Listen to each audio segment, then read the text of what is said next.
नमस्कार, मैं हूं आशुतोष और आप देख रहे हैं सत्यहिंदी.com। सत्यहिंदी.com के खास कार्यक्रम आशुतोष की बात में आपका स्वागत है। अपना कार्यक्रम शुरू करने के पहले छोटी सी अपील, और अपील इतनी सी है कि आज के जमाने में सच कहना मुश्किल है, पत्रकारिता करना उससे भी ज्यादा मुश्किल होता जा रहा है। और ऐसे समय में जबकि सच को सच कहने के लिए बहुत मेहनत करनी पड़ती है, सत्यहिंदी.com एक कोशिश है पत्रकारिता को नए सिरे से एस्टैब्लिश करने की। आपको हमारी मदद करनी है, आपका प्यार हमें लगातार मिल रहा है।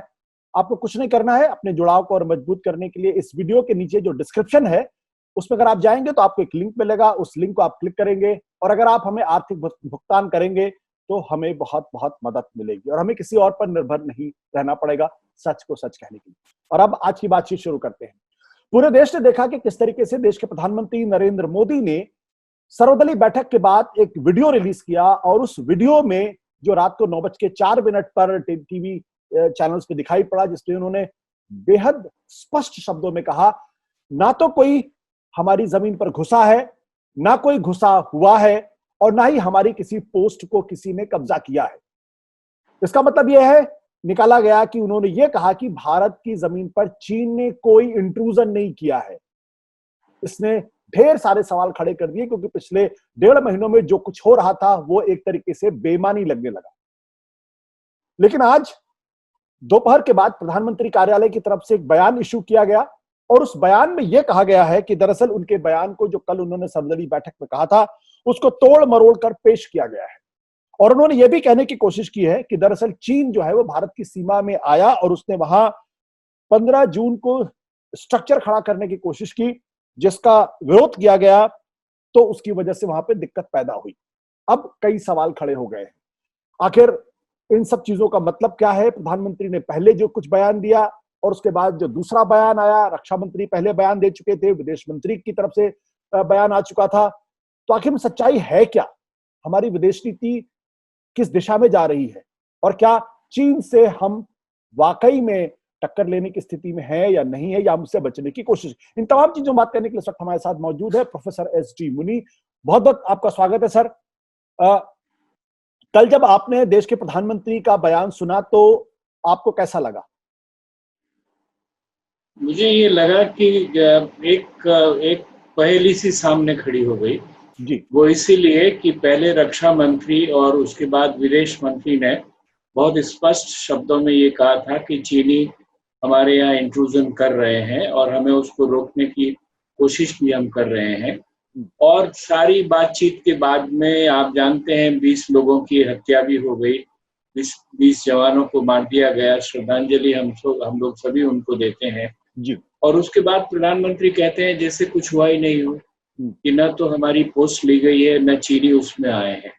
मैं ये मानता हूं कि हमारी कोई पोस्ट नहीं ली गई है क्योंकि हमने जो डिस्प्यूटेड एरियाज हैं उसमें कोई पोस्ट जमा ही नहीं की है। हमने सिर्फ अपने अपने जो चीनी भी मान चुके हैं कि हमारा इलाका है, हमारी पोस्ट सारी वहीं पर है, लेकिन चीनी अंदर आए ही नहीं है। ये बात कहना जरा बहुत अटपटी सी लगी सभी को और मैं नहीं समझता हूँ कि वो एक पूरा सत्य है। उसके पीछे नीति की मजबूरियां हो सकती है जो हम लोग बातचीत कर लेंगे, लेकिन पहले ये लगा कि प्रधानमंत्री ने ये बयान क्यों दिया और फिर जब स्पष्टीकरण आया है तब तो और भी अधिक समझ में आ गया कि प्रधानमंत्री को भी लगा कि कुछ न कुछ गड़बड़ हो गई है पहले वाले बयान में, इसीलिए उसको स्पष्ट करने की जरूरत है। और स्पष्टीकरण में आप अगर मार्क करें तो जो 2 पेज का स्पष्टीकरण आया है प्रधानमंत्री के दफ्तर से, उसमें वो सेंटेंस रिपीट नहीं किया गया जो प्रधानमंत्री ने वीडियो में कहा था कि ना हमारी कोई पोस्ट ली गई है और ना चीनी इधर से घुस आए हैं। तो ये एक सवाल उठाता है, जैसे आप कह रहे हैं बहुत सारे सवाल उठते हैं इसमें। सर, देश के प्रधानमंत्री राष्ट्रीय चैनल पर आके इस तरीके का बयान देते हैं, क्या आपको लगता है कि ये चैनल पर ही नहीं आशुतोष, ये उस वक्त बयान दिया गया जब वो सारे विदेशी सारी ओपोजिशन पार्टी से बातचीत कर रहे थे। जी जी और जी जी। सारा प्रयोजन ये था कि देश को समझाना है कि क्या हुआ जी। उस माहौल में उन्होंने ये बयान दिया।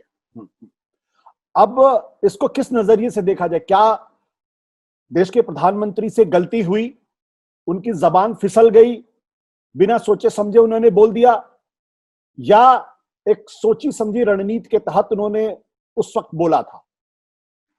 नहीं, मुझे लगता है सोची समझी रणनीति के हिसाब से बोला, क्योंकि आपको याद है, मैं इस घटना को बहुत लोग फॉलो कर रहे हैं, मैं भी फॉलो कर रहा हूँ।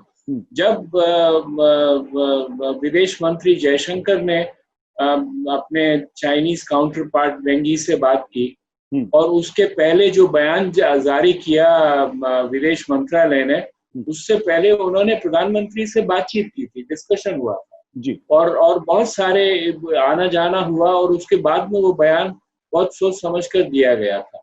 तो वो सब ऐसा करने के बाद में क्यों इस तरह की बात हुई है, अवश्य ही कहीं न कहीं पॉलिसी का परिवर्तन है इसमें, मुझे कोई दो राय नहीं लगती। देखिए, दो बातें हैं जी। और जो स्पष्टीकरण दिया गया है उसमें गलवान वैली को फोकस करके कहा है कि प्रधानमंत्री सिर्फ गलवान वैली की बात कर रहे थे। जो उनका वीडियो का मैसेज है उसमें कहीं गलवान का स्पष्टीकरण नहीं है, उसमें चीन का नाम भी नहीं लिया गया कि वो किस देश की बात कर रहे हैं, ये भी है उसमें जी। लेकिन ये जो मसला सारा है, जो ओपोजिशन पार्टीज के साथ प्रधानमंत्री जी की बातचीत हुई है, उसमें सिर्फ गलवान का मसला नहीं था। गलवान का मसला गंभीर था क्योंकि वहां 20 सैनिकों की सैनिक हताहत हो गए, लेकिन उसके साथ साथ पेंगोंग लेक का भी मसला था और उसके साथ साथ हॉट स्प्रिंग्स का भी मसला था। और पेंगोंग लेक में सारे प्रमाण इस तरह बता रहे हैं, चाहे वो सरकारी हो चाहे गैर सरकारी हो,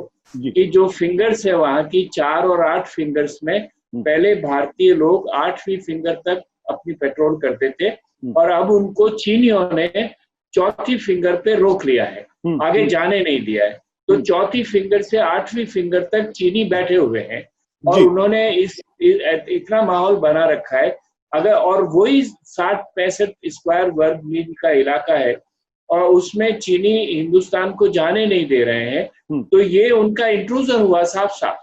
चीनी आए हुए, और अगर आप याद करें तो राजनाथ सिंह जी ने कहा था बहुत सारे लोग आ गए, हजारों लोग आ गए, उस समय पहला जो बयान आया था उसमें। तो ये इसको देखते हुए प्रधानमंत्री कैसे कह सकते हैं कि चीन हमारी जमीन में नहीं आया हुआ है। दूसरी बात, हम लोग अक्साई चीन को अपना मानते हैं। होम मिनिस्टर ने अमित शाह जी ने ये कहा था कि अक्साई चीन को वापस लेंगे।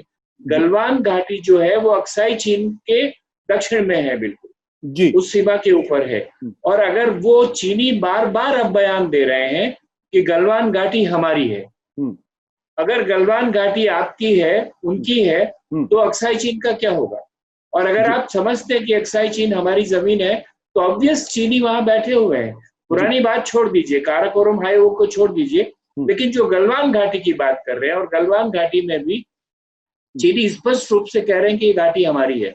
और आप नोटिस कीजिए कि अभी तक भारतीय सरकार से ऑथोरिटेटिवली उसका काट नहीं आया है। उन्होंने नहीं कहा है कि चीनी जो कह रहे हैं कि गलवान घाटी उनकी है, ये गलत है, ऐसा बयान अभी तक नहीं आया। मैं थोड़ा सा इस सवाल पे थोड़ा सा और रुकूंगा। मेरा कहना है कि जब मसला इतना गंभीर हो, पूरा देश और पूरी दुनिया सुन रही हो, सामने चीन जैसा एक सुपर पावर देश हो, तो क्या देश का कोई प्रधानमंत्री इतनी इस तरीके की बात, इतनी गंभीर बात को इतने इस हल्के तरीके से कह देगा जो प्रत्यक्षतः झूठ लगेगी?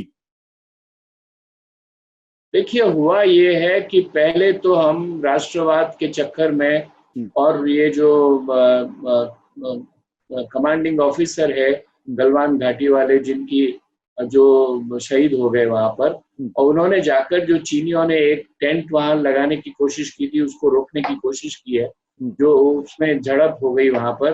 तो पहले तो एक जोश में कि हम लोग चीनियों से निपट लेंगे, यहाँ निपट लेंगे, जो 56 इंच सीना वाली बात है, जो नीति है हमारी कि हम उसको ये नहीं करने देंगे। और अभी भी जो स्पष्टीकरण आ रहे हैं उसमें सब में ये है कि हमने इस तरह से स्ट्रॉन्ग किया है और पहले की सरकारों ने कुछ नहीं किया था। तो उसमें एक आवेश भरा गया है एक तरफ।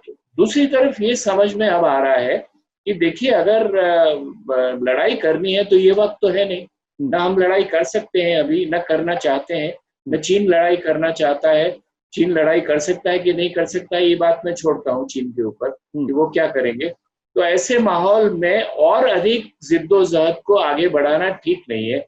और इसीलिए मैं समझता हूँ, मेरे हिसाब से, ये स्ट्रेटेजिक ना सही, कम से कम टेक्निकल बैक स्टेप कि जो हम क्लेम कर रहे थे हमारी जमीन, और खास तौर से जो कुछ ओपोजिशन लीडर्स ने भी कहा है, कुछ कमेंटेटर्स ने भी कहा है कि जो हम पहले ये मानते थे कि ये हमारी एलएसी की लाइन है और चीन कहता था कि ये नहीं, ये हमारी एलएसी की लाइन है, इस बयान का सीधा मतलब ये होता है कि हम चीन की एलएसी की लाइन को मानते हैं, क्योंकि चीन जहां तक आ गया हम उसको क्वेश्चन नहीं कर रहे हैं, हम नहीं कह रहे हैं कि वो हमारी जमीन में है।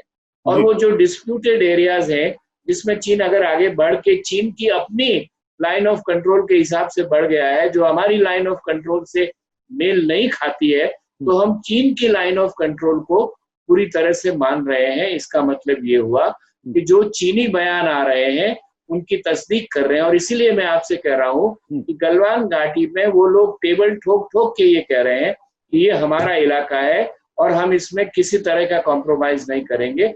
और भारत सरकार की तरफ से एक भी बयान नहीं आ रहा है कि गलवान घाटी आपकी नहीं है। तो भारत सरकार आज हमसे ये बताए कि गलवान घाटी में हमारा दावा है कि नहीं। अगर हमारा दावा है तो हम चीनी दावे का कैसे जवाब दें? आपको क्या लगता है ये इतनी मजबूती के साथ क्यों भारत सरकार नहीं कह रही है कि गलवान घाटी हमारी है? आप अक्साई चिन्ह लेने की बात करते हैं, आप पीओके लेने की बात करते हैं, संसद के अंदर कानून पास हुआ है कि पूरा कश्मीर हमारा है। अब इस मसले पे आके हमारे अंदर क्या मजबूरी है कि हम नहीं कह पा रहे, हमारी सरकार नहीं कह पा रही गलवान घाटी हमारी है? क्या कारण आपको लगता है? देखिए, मुझे ये लगता है कि कई बार जो इस तरह के बयानात आ रहे हैं पब्लिक प्लेटफॉर्म से, वो खास तौर से एक डोमेस्टिक ऑडियंस के लिए है। मैं इससे थोड़ा अलग लेके आपको ले जाऊं, जैसे पीओके का बयान आया कि हम पीओके वापस लेके रहेंगे। उससे पहले आपको याद होगा बलूचिस्तान पे हमने कहा कि ह्यूमन राइट्स वायलेशंस हो रहे हैं।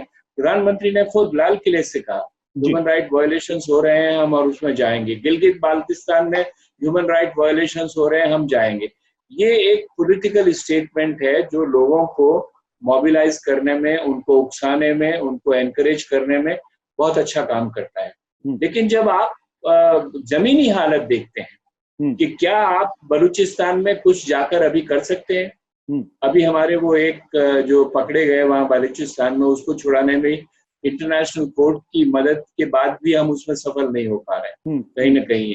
तो वास्तविक जब आपको कन्फ्रंट करना पड़ता है, आपको सामना करना पड़ता है कि वास्तविकता, जमीनी वास्तविकता क्या है, तब आपको समझ में आता है कि वो जो पहले बयान दे दिए थे वो जरा ज्यादा हो गए। तो आप उन बयानों को फिर मॉडरेट करने की कोशिश करते हैं। तो ये एक ढुलमुल नीति का सवाल है, क्योंकि कोई भी इस तरह के जो स्ट्रेटेजिक बयान हम देते हैं उनको सोच समझ के, चीनी तो बयान नहीं देते हैं। चीनी देखिए, जैसे गलवान घाटी की जो आज बात कर रहे हैं, हमने सैटेलाइट इमेजेस देखी है, उसमें उन्होंने अपने आप को अच्छी तरह से फोर्टिफाई कर रखा। और जो पेंगोंग लेक का इलाका है उसमें भी उन्होंने, यहाँ तक कि वो पेट्रोल बोट लेक में भी ले आए और उनको चला रहे हैं, अपने आप को फोर्टिफाई कर रखा। तो जमीनी हालत को सुधारे बिना अगर हम इस तरह के बड़े बड़े बयान स्ट्रेटेजिकली देंगे और उनको निभा नहीं पाएंगे, तो फिर इस तरह से आपको कहीं न कहीं बीच का रास्ता, कहते हैं ना, पतली गली से निकलना पड़ता है। तो इस तरह की हालात मुझे लगता है आज हमारी चीन की नीति में हो रही है। क्या ये नासमझी है या विदेश नीति की गंभीरता को न समझ पाना है? ये मुझे लगता है चीन को नहीं समझ पाने की गलती है। देखिए, ये बहस बहुत हो रही है हमारे देश में कि हम चीन को क्या मानते हैं। पहले भी एक बार जब प्रेसिडेंट शी गुजरात गए थे और वहां साबरमती में झूले झूल रहे थे, उस वक्त भी चीनियों का इंट्रूजन हुआ था। और उसके बाद में प्रेसिडेंट शी वापस जाकर उन्होंने अपनी फौज से कहा कि देखिए, आपको पॉलिटिकल डायरेक्शन की जरूरत है। उसको लेके प्रधानमंत्री ने या सरकार की तरफ से ऐसा कुछ खुलासा हुआ था कि देखिए, वहां जरा टेंशन है, वहां की फौज में और वहां के राजनीतिक लीडरशिप में कुछ न कुछ टेंशन है। इसलिए कई बार फौज ऐसे काम करती है जिनकी अप्रूवल पॉलिटिकली नहीं होती है, और इसलिए अब सब कुछ ठीक होगा। उस वक्त बहुत लोगों ने कहा कि चीन जो है वो दोगली नीति चलाता है, वो कुछ कहता है कुछ करता है, उसको समझने की कोशिश कीजिए। चीन की इस तरह की कोई इंटरनल कॉन्फ्लिक्ट का एनालिसिस लेके हम अपनी नीति नहीं बना सकते हैं। लेकिन हम अभी भी नीति बना रहे हैं। और अब ये गलवान घाटी के मसले को लेके हम लोग कहते हैं गलवान घाटी, हम अभी तक ये कह रहे थे, अब बोलना बंद कर दिया है पिछले 2 दिन से, लेकिन अभी तक ये कह रहे थे। चीन ने अपनी पोजीशन को मिलिटरीली स्ट्रांग करके ये असर्ट कहा है कि गलवान घाटी हमारी है। अब हमारे पास उसका क्या जवाब है? वो जवाब इसलिए नहीं है कि हमने पहले ध्यान नहीं रखा। मैंने आपसे पहले भी शायद आपके या किसी और चैनल में कहा था कि इंटेलिजेंस का फेलियर है।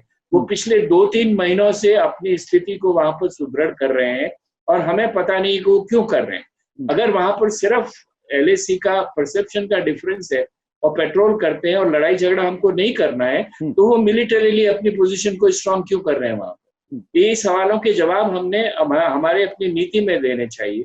चीन के साथ हम समिट्स भी करते हैं, चीन के साथ मीठी मीठी बातें भी करते हैं, चीन से बड़ा भरोसा भी है। चीन के बहुत सारे ऐसे क्षेत्र हैं जहां हम उनसे सहयोग भी करते हैं और हम समझ नहीं पा रहे हैं कि चीन को इकोनॉमिकली कैसे हैंडल करना चाहिए और स्ट्रेटेजिकली कैसे हैंडल करना चाहिए। एक बात और जोड़ दूं कि इकोनॉमिकली देखिए, अभी जो गलवान घाटी की घटना हुई उसमें एक नया राष्ट्रवाद उभर कर आ गया, चीनी सामान को हम नहीं इस्तेमाल करेंगे।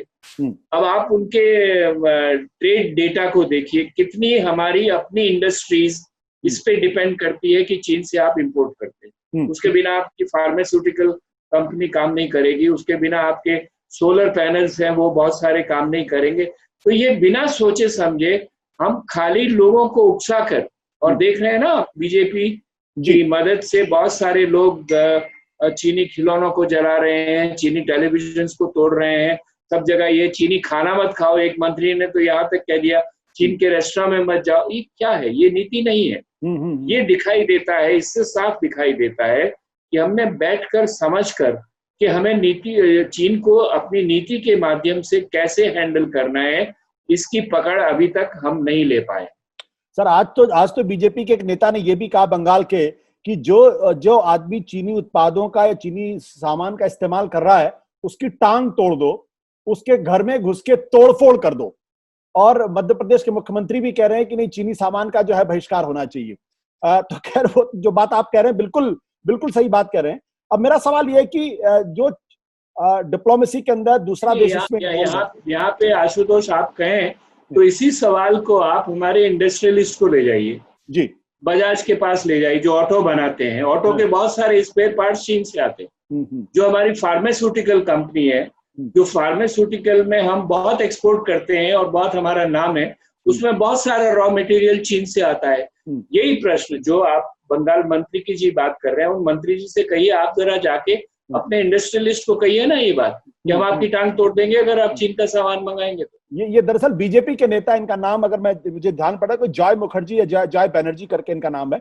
कोई बड़े नेता नहीं है, लेकिन इस वक्त जो उन्होंने बयान दिया वो अखबारों में और टीवी में और डिजिटल वेबसाइट पे काफी चला। अब मेरा सवाल आपसे ये कि इस रास्ते से आगे का रास्ता क्या निकलता है? क्योंकि प्रधानमंत्री अगर ये कह देते कि चलो हमारी जमीन के अंदर नहीं कोई घुसा है, तब तो हम आराम से निकल लेते वहां से। अब अगर वो मानते कि हमारी जमीन में घुस आए हैं और उन्होंने वहां पे स्ट्रक्चर बना रहे हैं, तो अब भारत सरकार या भारत के लोग उनसे पूछेंगे कि भाई अब वो जमीन आप खाली कराइए। तो आगे का रास्ता क्या होगा भारत सरकार की? नहीं, अब प्रधानमंत्री का जो स्पष्टीकरण आया है उसमें उनका ये मानना है कि जो वो स्ट्रक्चर बना रहे थे उसको रोकने के लिए हमारे लोग वहां गए और उन्होंने उसको रोक दिया, उनका ये मानना है। लेकिन मैं जो आपसे कह रहा हूं, जो जमीनी हालत है वो इससे थोड़ा फर्क है। खाली गलवान वैली में नहीं, अगर आप पैंगोंग लेक में जाएं तो वहां पर आज भी जो हिंदुस्तानी फौज पेट्रोल करती थी फिंगर फोर्स से आगे, वो नहीं कर पा रही है। तो हालत वहां पर ये है कि जो काम पहले हो रहा था वो नहीं है। इसीलिए ये स्पष्टीकरण के नाम पे जो बयान दिया गया उसमें ये कह दिया कि वो एक टेंट वहां लगा रहे थे उसको रोकने के लिए और उसको हमने रोक दिया है, उनका आना हमने रोक दिया। ये आप स्पष्टीकरण देखिए, उसमें साफ लिखा हुआ है। बिल्कुल मैंने देखा। वो इंट्रूजन कर रहे थे, उसको हमने रोक दिया है। इसका मतलब ये है कि हमारी पूरी पकड़ है हमारी जमीन पे, जबकि आप पैंगोंग लेक में जाइए तो नहीं है। और जिस हाइट पे गलवान वैली में चीनी लोग बैठे थे उस पे बैठे हुए हैं। और इस घटना के बाद में चीनियों के मिलिट्री कमांडर ने, चीनियों के फॉरेन मिनिस्टर ने, चीनियों की फॉरेन मिनिस्ट्री ने और चीन के ग्लोबल टाइम्स ने, सब ने ये कहा कि गलवान वैली हमारी है, वो हम किसी हद तक कोई कंप्रोमाइज उसमें नहीं करेंगे। और उसके खिलाफ, उसके जवाब में हिंदुस्तान बिल्कुल चुप बैठा हुआ। मतलब आपके कहने का मतलब ये कि भारत ने एक तरीके से मान लिया है कि गलवान घाटी अब चीन की है, उसको हम वापस नहीं ले सकते, इसलिए ऐसा नैरेटिव बिल्ड कर रहे हैं या उस पर हम जवाब नहीं दे रहे हैं कि दरअसल वो हमारी जमीन है और हम, या उन्होंने हमारी जमीन हमसे ले ली। इसके अलावा मुझे कोई और स्पष्टीकरण नजर नहीं आता है। क्या इसके पहले क्या किसी और पूर्ववर्ती सरकार ने इस तरीके का रुख लिया था क्या? क्योंकि इसी जो प्रेस रिलीज है उसमें कहा गया किस तरीके से भारत की हजारों एकड़ जमीन जो है वो पहले की सरकारों के जमाने में चीन हड़प चुका है। नहीं, वो इन 1962 में ऐसा हो चुका है। जैसे आप सिर्फ एक अक्साई चीन को ले लें तो बहुत सारा जमीनी हिस्सा उन्होंने वहां पर ले लिया है। उसके बाद 62 में कहीं चीनी आगे बढ़े, कहीं हिंदुस्तानी आगे बढ़े। नेहरू को ब्लेम किया जाता है कि उनकी जो फॉरवर्ड पॉलिसी थी, उनकी फॉरवर्ड पॉलिसी क्या थी? उन्होंने अपनी फौज से कहा कि जहां आपको जगह मिले और आप समझते हैं कि हमारी जगह है तो उसको जाके अख्तियार कर लीजिए। और वो दैट लेड टू 62 वॉर, मानते हैं ये लोग कि उसकी वजह से, जैसे जो बाहर के और एनालिस्ट वगैरह है, नेविल मैक्सवेल वगैरह है, उन्होंने ये लिखा कि इसकी वजह से लड़ाई हुई, जिस किसी भी वजह से लड़ाई हुई, लेकिन उस वक्त भारत की सरकार ये कर रही थी। और 62 में जो लड़ाई हुई उसमें हम लोगों ने शिकस्त खाई। इसमें कोई कहने में अब शर्म आए नहीं आए वो दूसरी बात है, यथास्थिति वही है। और उस शिकस्त में बहुत सारी जमीन चीनियों ने छोड़ दी, बहुत सारी जगह से वो पीछे चले गए, लेकिन जहां वो रुकना चाहते थे वहां रुके रहे, जो उनको स्ट्रेटेजिकली इंपॉर्टेंट था। तो ये सही है कि पुरानी सरकारों के वक्त में, खास तौर से 62 के वॉर में, लेकिन 62 वॉर के बाद में कोई ऐसी हालत नहीं हुई है जहां चीनी आगे बढ़े हैं और उनको नहीं रोका गया है। चाहे वो समदरौंगचू वैली की घटना हो, चाहे 1975 की घटना हो, या मनमोहन सिंह के वक्त में, तो ऐसा माहौल बनाने की कोशिश की गई कि हम लोग दोनों एक साथ, देखिए बयान है जो मनमोहन सिंह का और चीनी प्रधानमंत्री का ये बयान है कि चीन और भारत ऐसी शक्तियां हैं जो दोनों एक साथ ग्रो कर सकते हैं और हमें कोई झगड़ा नहीं। और उस वक्त पिछले 10 सालों से मैं समझता हूं कि अटल बिहारी वाजपेयी के वक्त से भी 2003 से जब चीनियों ने सिक्किम को रिकॉग्नाइज किया, उस वक्त से लेकर आज तक कोई ऐसी घटना नहीं हुई है जिसमें इस तरह के मनमुटाव या इस तरह का झगड़ा और इस तरह की हत्याएं हुई। आज तक ऐसी कोई घटना नहीं। मैं इस पर आपसे बहुत क्लैरिटी चाहता हूं, क्योंकि आजकल टीवी चैनल्स पर बीजेपी के प्रवक्ता और उनके जो समर्थक सो कॉल्ड एनालिस्ट आते हैं, वो ये कहते हैं मनमोहन सिंह के जमाने में देखो कितनी जमीन चीन ने कब्जा कर ली, और बार बार उसका हवाला देते हैं। 62 के पहले का तो देते ही देते हैं, वो ये भी कहते हैं मनमोहन सिंह के जमाने में कितनी जमीन का हवाला कर दिया। आप हमसे क्यों सवाल पूछते हैं? मैं चाहता हूं कि आप हमारे दर्शकों को बताएं, क्या वाकई में मनमोहन सिंह के 10 सालों में भारत की जमीन पर चीन ने कब्जा किया था या कब्जा नहीं किया था? नहीं, मैं नहीं देखता हूं कि कोई एडिशनल कब्जा पिछले 10 सालों में, पिछले 15 सालों में मनमोहन सिंह के वक्त में एग्रीमेंट्स हुए हैं। पिछले 10, 15, 20 सालों में 1996 से लेकर ऐसे एग्रीमेंट्स हुए हैं जिसमें ये माना गया है कि हम लड़ाई झगड़े से एक दूसरे को इंट्रूड नहीं करेंगे, एक दूसरे के हिस्से में नहीं जाएंगे। और जो LAC का कॉन्सेप्ट है, LAC का कॉन्सेप्ट भारत पहले नहीं मानता था। नेहरू के वक्त में LAC का कॉन्सेप्ट नहीं माना गया, लेकिन अटल बिहारी वाजपेयी के वक्त में और मनमोहन सिंह के वक्त में LAC का कॉन्सेप्ट मानकर, आज जब हम इतनी लंबी चौड़ी LAC की बात कर रहे हैं, तो वो LAC की धारणा बनी। उसमें यहाँ तक बहुत सारे पॉइंट्स को नोटिस किया गया, जिसमें 23 पॉइंट्स ऐसे निकले जहां उन चीनियों के हिसाब से LAC अलग है, हमारे हिसाब से LAC अलग है। लेकिन माना गया कि इन दोनों पोस्टों पे, इन 23 पोस्ट पे हम लोग भी पेट्रोल करेंगे, वो लोग भी पेट्रोल करेंगे, और जब उसका राजनीतिक हल होगा उसको हम निकालेंगे। कोई जमीन उनको सरेंडर नहीं की गई, चीनियों ने किसी जमीन पे कब्जा करने की कोशिश नहीं की गई। और वो LAC का जो आपसी म्यूचुअल कहते हैं परसेप्चुअल डिफरेंस, जो परसेप्शन में हमारा डिफरेंस था, वो कुछ मानते हैं, हम कुछ मानते हैं, वो स्थिति कागज पे थी, लेकिन फिजिकल कंसोलिडेशन उस पे नहीं हुआ है।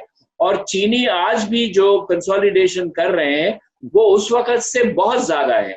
अगर आप पिछले साल से हालत, जून से हालत देख लें और अभी जो जून की हालत है, और पिछले आप 6 महीने पहले की हालत देख लें, तो चीनियों का कंसोलिडेशन, मैं समझता हूं हमारे जो पॉलिटिकल बयान आए हैं कि हम अक्साई चीन को वापस लेंगे और पीओके को वापस लेंगे, उसको चलते हुए इस इलाके में ज्यादा बयान आए हैं, ज्यादा कंसोलिडेशन चीन का हुआ है। और अरुणाचल प्रदेश जैसे, वहां भी तो कंट्रोवर्सी है, वहां दलाई लामा भी जाते हैं, मनमोहन सिंह भी वहां पर गए, चीनी उसका ऑब्जेक्शन उठाते हैं, लेकिन फिजिकल मूवमेंट चीनियों का उस एलओसी के, जिसको एलओसी के मानते हैं, उसके बियॉन्ड नहीं है, जहां तक मेरी समझ है। बिल्कुल।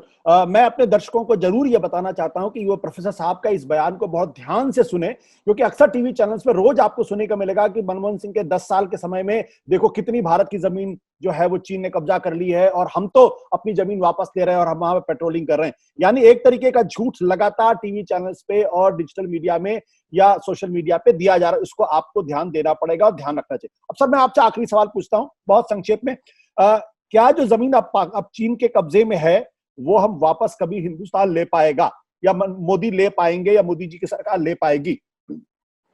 देखिए, मोदी जी अगर ले पाएंगे तो बातचीत से ही ले पाएंगे, उसका राजनीतिक समीकरण, राजनीतिक हल होगा। जैसे एक ये मानना है कि हम लोग टेरिटरीज को स्वैप कर सकते हैं, अक्साई चीन उनके पास रहे, अरुणाचल पे वो झगड़ा नहीं, सेंट्रल सेक्टर में देखिए 3 सेक्टर है ना, एक ईस्ट, वेस्ट और सेंट्रल। सेंट्रल सेक्टर में ज्यादा झगड़ा नहीं है, ईस्ट वेस्ट में ज्यादा झगड़ा है, और उसका जो नतीजा निकलेगा आखिर में वो पॉलिटिकली निकलेगा। और पॉलिटिकल निकालने के लिए मैं समझता हूँ चीनी अभी तैयार नहीं है, और हम लोग एक पॉलिटिकल मामले की समझ लेके उसको आगे नहीं बढ़ाना चाहते हैं। हालांकि अभी पार्लियामेंट में इतनी मेजोरिटी है मोदी जी की कि जो भी चाहे वो पास करा सकते हैं, उसको अप्रूव करा सकते हैं, लेकिन हम उस तरफ आगे बढ़ के जहाँ, क्योंकि कुछ कॉम्प्रोमाइज करना पड़ेगा, और जो कॉम्प्रोमाइज करना पड़ेगा उसको हम जिस तरह का नेशनलिज्म हम भड़का रहे हैं, या जो आप कहते हैं, देखिए हर बीजेपी के लीडर क्या कहता है, क्या समझाते हैं, वो उसका जवाब देना भी उचित नहीं है। हम लोग बहुत कंफ्यूजन में फंस जाएंगे उसको। ठीक है, मैं आपकी बात को बिल्कुल समझ गया सर। इस बातचीत को यहीं पर खत्म करते हैं, लेकिन महत्वपूर्ण बात यह है कि जिस तरीके से चीन के मसले में प्रधानमंत्री नरेंद्र मोदी की तरफ से बयान दिया गया, वो बयान और उसके बाद आज जो स्पष्टीकरण सामने आया है, उससे एक बात तो बिल्कुल स्पष्ट है कि सरकार की समझ में शायद कहीं कुछ गड़बड़ है, या फिर चीज को दूसरे तरीके से पेश करने की कोशिश की जा रही है। और शायद राष्ट्रवाद की यही दिक्कत होती, जब आप एक सीमा के बाद अपने छाती को बहुत कस के पीटते हैं और बार बार कहते हैं हमारी जमीन कोई नहीं ले सकता, और जब चीन जैसा दुश्मन देश सामने खड़ा होता है और आपकी जमीन पर घुस जाता है, तब आपकी मजबूरियां और सीमाएं स्पष्ट हो जाती हैं। बहुत बहुत शुक्रिया सर हमसे बातचीत करने के लिए, और अब बहुत बहुत धन्यवाद दर्शकों का भी। Thank you so much sir. सत्य हिंदी के और वीडियोस को देखने के लिए हमारे YouTube चैनल को सब्सक्राइब करें और सीधे नोटिफिकेशन पाने के लिए बेल आइकन दबाएं।